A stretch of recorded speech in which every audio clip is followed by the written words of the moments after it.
आउ मात्र 6टा दिन बाकी रहिला। देखु देखु सरीजीव 6टा दिन। आउ तापरे फांसी खुंटरे झुलुथिबे एही भारतीय महिला। दर्शक बंधु, परिवार लोकंक आखिरु लुह सुकुनी। बापा माँ परिवार लोके कांदी कांदी आखिरु लुह झराउछंती। एमितिकी एही महिला मध्य गोटिए कोणरे बसी रही कांदिबाकु लागुछंती। कारण आउ मात्र 6 दिन रहिला तांकु मिलिबो फांसी दंड। जेउ आखि दिने असुमारी स्वप्न नेई विदेश जाइथिला चाकरी करिबाकु सेई आखि सबु दिन पई समाधि नै जिवो। बापा मां को स्वप्न स्वप्न रे रहि जिवो।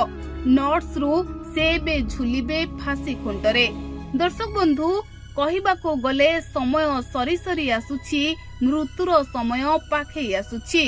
परिवार लोकंक आखिर निद हजि गलानी। झियो को हराइबे सबु दिन पई।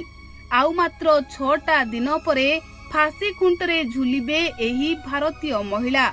6टा दिन देखु देखु सरीजीव। मृत्युर समय पाखै आसुछि। परिवार लोकंक धैर्यर बंधबाड़ भांगुछि। दिने अनेक स्वप्न नहीं विदेश को जाइथिले भविष्यत गढ़िबाकू, हेले समय तांकु एमिति छंदी देला। से मेडिकल नर्स रु एबे झुलिबे फांसी खुंटरे। केरलर निमिषा प्रिया पाठपढ़ा सारी एमएन को चली जाइथिले। सेठारे जने लोकप्रिय नर्स भाबे निजर परिचय मध्य बनाइथिले। 10 वर्ष संघर्ष करिबा परे 2015 रे निजर एक क्लिनिक खोली स्वास्थ्य सेवा जोगाइबा सह क्यारियर रे गोटिए परे गोटिए सफलतार पहाच चढ़ुथिले। हेले पुरुष बंधुंक संस्पर्श रे आसीबा परे सबु किछि बदली जाइथिला। आउ पुरुष बंधुंक मृत्यु परे एबे निमिषांको मिलिबो मृत्युर फांसी दंड, जहाकु नेई परिवार लोके अधैर्य होई पडुछंती।